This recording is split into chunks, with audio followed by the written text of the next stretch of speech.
दुनिया के नक्शे पर दो चीन है, एक बड़ा और एक छोटा। छोटे वाले को डर है कि बड़ा वाला चीन उस पर हमला कर उसे अपने में मिला लेगा। इस वजह से छोटे वाले चीन ने अपने देश के नागरिकों को आगाह कर दिया है और 28 पन्नों की बुकलेट छापकर टू डू और नॉट टू डू जैसी बातें की है।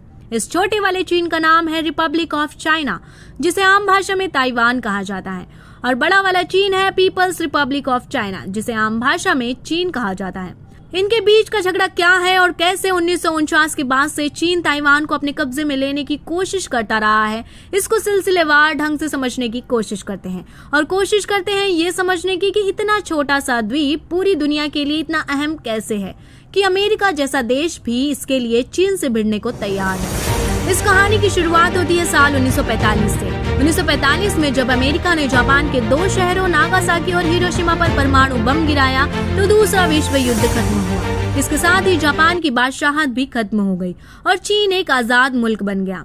उस वक्त ताइवान भी चीन का ही हिस्सा बन गया। देश का नाम हुआ रिपब्लिक ऑफ चाइना। लेकिन फिर चीन की सत्ता पर कब्जे के लिए दो पार्टियों में लड़ाई शुरू हो गई। पुरानी पार्टी थी नेशनलिस्ट पार्टी कुओमितांग, जिसके नेता सन यात सेन को चीन का पहला राष्ट्रपति माना जाता है, जो 1912 में राष्ट्रपति बने थे। और दूसरी पार्टी थी communist party of China. Kuomintang के नेता थे Chiang Kai Shek, communist party के नेता थे माओ त्से तुंग। सत्ता के लिए इन दोनों के बीच हुई लड़ाई में जीत मिली कम्युनिस्ट पार्टी ऑफ चाइना के नेता माओ त्से तुंग को। हारने के बाद कुओमितांग के नेता चियांग काई शेक चीन के पास के समुद्री इलाके ताइवान में चले गए। ताइवान जाकर चियांग काई शेक ने कहा कि हम ताइवान को आजाद घोषित कर रहे हैं और इसका नाम कर रहे हैं रिपब्लिक ऑफ चाइना, यानी ताइवान। वहीं माओ त्से तुंग के कंट्रोल वाले देश का नाम हुआ पीपल्स रिपब्लिक ऑफ चाइना, यानी मेन चाइना। चीन और ताइवान के बीच लड़ाई यहीं से शुरू होती है। उस वक्त भी माओ चाहते थे कि चीन का ताइवान पर कब्जा हो जाए, लेकिन ताइवान समुद्र से घिरा हुआ इलाका है और 1949 में चीन के पास ऐसी नौसेना थी नहीं कि वो समुद्र के रास्ते जाकर ताइवान से जंग लड़े और उसे अपने साथ मिला ले। लेकिन छिटपुट जंग जारी रही। चीन अपनी ताकत लगातार बढ़ाता रहा और 1971 आते आते चीन की ताकत इतनी बढ़ गई कि यूनाइटेड नेशंस में देश के तौर पर पीपल्स रिपब्लिक ऑफ चाइना यानी कि चीन को ही मान्यता मिली। और यहीं से ताइवान कमजोर होना शुरू हो गया, क्योंकि अब उसे यूएन की मदद मिलनी भी बंद हो गई। तब तक चीन की सत्ता में भी बदलाव हो चुका था। माओ की मौत के बाद डेंग शियाओपिंग चीन के सबसे ताकतवर नेता बन चुके थे। सुधारवादी आर्थिक नीतियों की वजह से चीन का एक बड़ा तबका डेंग शियाओपिंग के पक्ष में हो चुका था। डेंग के सत्ता में आने के साथ ही चीन ने अपने बाजार दुनिया के लिए खोल दिए। 1 जनवरी 1979 वो तारीख थी जब चीन ने आधिकारिक तौर पर अमेरिका के साथ व्यापारिक समझौता किया। अमेरिका को भी एक बड़े बाजार की जरूरत थी। तब अमेरिकी राष्ट्रपति हुआ करते थे जिमी कार्टर। उन्होंने कहा कि डेंग शियाओपिंग के नेतृत्व वाला पीपल्स रिपब्लिक ऑफ चाइना ही असली देश है। जिमी कार्टर ने रिपब्लिक ऑफ चाइना यानी कि ताइवान में बना अपना दूतावास बंद कर दिया। अमेरिकी मदद मिली तो चीन के हौसले भी बढ़े और तब डेंग शियाओपिंग ने ताइवान को फिर से धमकी दी कि वो अपनी सेना को काबू में रखे और चीन के साथ अपना विलय कर ले। उस वक्त रिपब्लिक ऑफ चाइना या कहिए कि ताइवान के प्रीमियर हुआ करते थे चियांग चिंगकुओ। वो ताइवान के प्रीमियर रह चुके चियांग काई शेक के बेटे थे।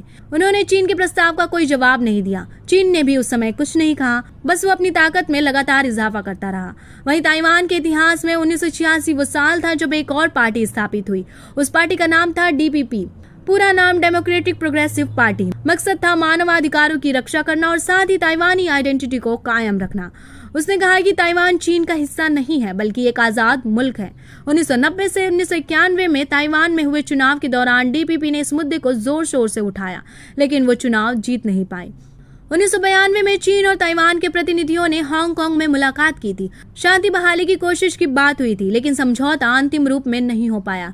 चीन और ताइवान के बीच के संबंध बनते बिगड़ते रहे, लेकिन 2000 आते आते सब बदल गया। ताइवान की सत्ता डीपीपी के हाथ में आ गई और डीपीपी का साफ तौर पर कहना था कि वो चीन से अलग एक आजाद मुल्क है। इससे चीन नाराज हो गया और उसने ताइवान के खिलाफ पूरी दुनिया में लामबंदी शुरू कर दी। 2004 में ताइवान की कमान फिर से कुओमितांग के पास आ गई और लियन झान राष्ट्रपति बन गए। चीन के राष्ट्रपति हु जिनताओ ने साल 2005 में ताइवान के नए राष्ट्रपति लियन झान से मुलाकात की, लेकिन कोई अंतिम समझौता नहीं हो पाया। चीन और ताइवान के बीच की लड़ाई ऐसी ही चलती रही। 2016 के बाद से ताइवान के रुख में बड़ा बदलाव आया। डीपीपी नेता त्साई इंग-वेन के राष्ट्रपति बनने के साथ ही ताइवान ने चीन के खिलाफ स्टैंड लेना शुरू कर दिया। अब ताइवान के लोग खुलकर चीन से आजादी चाहते हैं, उसकी धमकियों को खारिज करते हैं और यही बात चीन को बार बार उकसाती है ताइवान पर हमले के लिए। हालांकि चीन ने अभी तक कोई हमला नहीं किया है, लेकिन चीन के हमले की दहशत बरकरार है और इसलिए ताइवान की सरकार ने जंग होने की स्थिति में क्या करना चाहिए और क्या नहीं करना चाहिए इसकी बुक लिस्ट जारी की है। रही बात की ताइवान की अहमियत क्या है, तो आज की तारीख में दुनिया में महज 14 देश है जो ताइवान को एक अलग स्वतंत्र देश के तौर पर मान्यता देते हैं और ये 14 देश भी ऐसे हैं जिन्हें नक्शे पर लेंस लगाकर खोजना पड़ता है। उदाहरण के लिए ग्वाटेमाला, होंडुरस, हैती, ये सब यूनाइटेड नेशंस के सदस्य हैं और ताइवान को अलग देश के तौर पर मान्यता देते हैं। लेकिन जियोपॉलिटिक्स में इन देशों की ऐसी कोई बड़ी अहमियत या ताकत नहीं है कि इसके कहने पर दुनिया के और मुल्क ताइवान के साथ आ पाए। लेकिन ताइवान में जो है उससे दुनिया का शायद ही कोई मुल्क खुद को अलग कर पाए। आज की तारीख में ताइवान ऐसा मुल्क है जिसके पास कंप्यूटर से लेकर मोबाइल और गाड़ियों तक में इस्तेमाल होने वाले चिप का आधे से ज्यादा उत्पादन होता है। ताइवान के अलावा दक्षिण कोरिया ही सिर्फ ऐसा देश है जहां बड़ी मात्रा में चिप बनते हैं, लेकिन ताइवान के आगे दक्षिण कोरिया की उत्पादकता बेहद कम है। अब बिना कंप्यूटर, बिना मोबाइल और बिना गाड़ियों के तो वर्तमान की भी कल्पना नहीं की जा सकती, भविष्य तो छोड़ ही दीजिए। लिहाजा ताइवान दुनिया के हर मुल्क के लिए जरूरी बन गया है और यही वजह है कि भले ही चीन के दबाव में आधिकारिक मान्यता ताइवान को नहीं मिल पा रही हो, लेकिन दुनिया के करीब 60 देश ऐसे हैं जिन्होंने अनाधिकारिक तौर पर ताइवान से डिप्लोमेटिक रिश्ते बनाए रखे हैं और इनमें अमेरिका, ब्रिटेन, फ्रांस, जर्मनी, रूस और भारत जैसा देश भी शामिल है। बाकी तो ताइवान तेजी से विकसित होती हुई अर्थव्यवस्था है। करीब 2 करोड़ 30 लाख की आबादी वाले इस देश ने चीन की तमाम पाबंदियों के बावजूद खुद को इतना विकसित किया है कि 70 के दशक ने जिस अमेरिका ने ताइवान की बजाय चीन को चुना था, वही अमेरिका अब ताइवान को बचाने के लिए चीन से भी लड़ने को तैयार है। अमेरिका इकलौता ऐसा ताकतवर मुल्क है जिसने चीन की ताकत को कम करने के लिए ताइवान का खुले तौर पर समर्थन किया है। ताइवान की सेना को हथियार मुहैया करवाने से लेकर उसकी सेना के साथ डटकर खड़े रहने में अमेरिका सबसे आगे है और ये सब हुआ है 1979 के उस समझौते के तहत जिसे ताइवान रिलेशनशिप एक्ट 1979 कहते हैं और यही बात चीन को बिल्कुल भी नहीं सुहाती है। अमेरिका के साथ चीन के रिश्ते तब बिगड़ने शुरू हुए जब चीन में हुए विरोध प्रदर्शन को रोकने के लिए चीन के तियानमेन चौक पर चीन की सेना ने अपने ही नागरिकों का नरसंहार किया था। तब अमेरिका ने चीन से अपने कारोबारी रिश्ते समेटने शुरू कर दिया। अमेरिका के बड़े बड़े निवेशक चीन के विरोध में आ गए और उन्होंने चीन में निवेश करने से इनकार कर दिया। अमेरिका ने भी चीन पर कई सख्त प्रतिबंध लगाने का ऐलान कर दिया। इस बीच 1991 में सोवियत यूनियन टूट गया, शीत युद्ध खत्म हो गया और अमेरिका निर्विवाद तौर पर दुनिया की महाशक्ति बन गया। लेकिन चीन भी लगातार अपनी ताकत बढ़ाता रहा और वो भी दुनिया की महाशक्ति बनने की दिशा में कदम बढ़ा चुका था। ऐसे में ताइवान में 1996 में होने वाले चुनावों को प्रभावित करने और ताइवान को डराने के लिए चीन ने ताइवान सीमा पर एक बड़ा मिसाइल परीक्षण किया। इससे अमेरिका के तत्कालीन राष्ट्रपति बिल क्लिंटन नाराज हो गए और उन्होंने ताइवान के समर्थन में पैसिफिक ओशन में अपनी बड़ी फौज खड़ी कर दी। हालांकि तब भी बिल क्लिंटन ने यह साफ तौर पर कहा था कि वो अलग ताइवान देश को मान्यता नहीं देते हैं, वो दो चीन को भी मान्यता नहीं दे रहे हैं और वो चीन को ताइवान पर हमला करने और उसे अपने में मिलाने का भी विरोध कर रहे हैं। हालांकि क्लिंटन ने चीन के साथ कारोबारी रिश्ते सुधारने की भरपूर कोशिश की। वो खुद चीन गए, वहां के लोगों से मिले, नेताओं से मिले और फिर से अमेरिका चीन कारोबार शुरू हो गया। लेकिन फिर अमेरिका से गलती हो गई। मिलिट्री इंटेलिजेंस की गलत रिपोर्ट के आधार पर अमेरिका ने बेलाग्रेड के चीनी दूतावास पर बमबारी कर दी, जिसमें कई चीनी पत्रकार और अधिकारी मारे गए। ये मई 1999 की घटना थी, जिस पर अमेरिकी राष्ट्रपति बिल क्लिंटन ने माफी भी मांगी थी और नतीजा ये हुआ कि कुछ महीने बीतते बीतते फिर से अमेरिका और चीन के रिश्ते सुधरने लगे। बिल क्लिंटन के बाद जॉर्ज डब्ल्यू बुश के राष्ट्रपति रहते हुए भी अमेरिका और चीन के रिश्ते ठीक ही रहे, लेकिन बराक ओबामा के राष्ट्रपति बनने के बाद ही अमेरिका और चीन के रिश्ते बिगड़ने शुरू हो गए। बराक ओबामा भी राष्ट्रपति बनने के बाद 2009 के नवंबर में 3 दिनों के लिए चीन की यात्रा पर गए थे, लेकिन वहां से वो लौटे तो 2010 की शुरुआत में उन्होंने ताइवान को करीब $3.5 बिलियन के जंगी हथियार बेचने का समझौता कर दिया। इससे चीन नाराज हो गया। ताइवान तो चीन की दुखती रख थी, तो उसने अमेरिका पर प्रतिबंध लगाने का ऐलान कर दिया। बात तब और बिगड़ गई जब ओबामा ने बौद्ध धर्म गुरु दलाई लामा से मुलाकात। तिब्बत चीन की एक और कमजोर नस थी, तो इसने चीन को और भी उकसा दिया।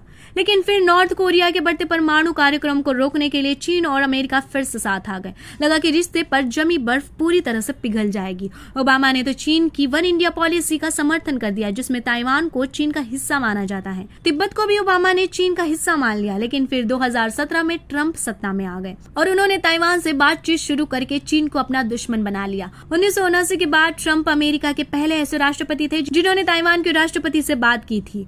इसने चीन को पूरी तरह से भड़का दिया। रही सही कसर चीन से निकले कोरोना ने पूरी कर दी, जिसके खिलाफ ट्रंप ने खुलकर मोर्चा लिया और चीन को अपना दुश्मन बना लिया। और रही बात जियोपॉलिटिक्स के जरिए ताइवान की, तो ताइवान दक्षिणी चीन सागर में है। चीन पूरे दक्षिणी चीन सागर पर अपना कब्जा बताता है। इस पूरे इलाके में प्राकृतिक तेल और गैस के भंडार हैं, जिस पर दुनिया के और भी देश कब्जा चाहते हैं, लेकिन चीन उनकी राह में रोड़ा है। वहीं अमेरिका का कहना है कि चीन को दक्षिणी चीनी सागर से गुजरने वाले समुद्री रास्ते को रोकने का कोई अधिकार नहीं है और दुनिया के मुल्क इस रास्ते से अपना कारोबार करने के लिए स्वतंत्र हैं। ये वो रास्ता है जिससे पूरी दुनिया के समुद्री कारोबार का करीब करीब 1/3 कारोबार होता है। अब चीन और अमेरिका के अपने अपने दावे हैं और इन्हीं दावों को मजबूत करने के लिए दोनों ही देश अपनी अपनी सेना को इस इलाके में हर वक्त तैनात रखते हैं। इससे लगातार युद्ध की आशंका बनी रहती है और इसमें आग में घी का काम किया है रूस और यूक्रेन के बीच हुई जंग ने। रूस ने यूक्रेन पर जो हमला किया है उसमें चीन सीधे तौर पर रूस के साथ खड़ा है और इसे जायज ठहरा रहा है, क्योंकि चीन को लगता है कि जैसे रूस से अलग होकर ही यूक्रेन बना था और अब रूस उसे वापस हासिल करने की कोशिश कर रहा है, वैसे ही चीन भी ताइवान को हासिल कर सकता है। रूस पहले से कहता आ रहा है कि ताइवान देश नहीं बल्कि चीन का ही हिस्सा है और उस पर चीन का ही कब्जा होना चाहिए। और अमेरिका रूस का पुराना दुश्मन रहा है, तो अमेरिका रूस के इस दावे को खारिज कर रहा है। चीन से अमेरिका के रिश्ते बिगड़ ही चुके। ऐसे में ताइवान और यूक्रेन के बहाने चीन रूस की जो दोस्ती बढ़ रही है उससे अमेरिका परेशान है। बाकी तो बात यह भी है कि अमेरिका के नए राष्ट्रपति जो बाइडेन ने भी कह दिया है कि अगर चीन ताइवान पर हमला करता है तो अमेरिका ताइवान की पूरी मदद करेगा। और ऐसे में यूक्रेन युद्ध की वजह से दो गुटों में बटी दुनिया के सामने ताइवान के तौर पर एक और संकट गहराता जा रहा है, जहां चीन के ताइवान पर हमला करने की सूरत में फिर से दुनिया दो गुटों में बटेगी और ये तीसरे विश्व युद्ध की शुरुआत जैसा हो सकता है। तो ये थी पूरी कहानी उस छोटे से ताइवान की, जिसे भले ही दुनिया की 14 ही देश मान्यता देते हैं, लेकिन उसकी वजह से पूरी दुनिया में बड़ी जंग छिड़ सकती है। बाकी सुनते रहिए द न्यूज इंडीज, एक अलग नजरिया खबरों का।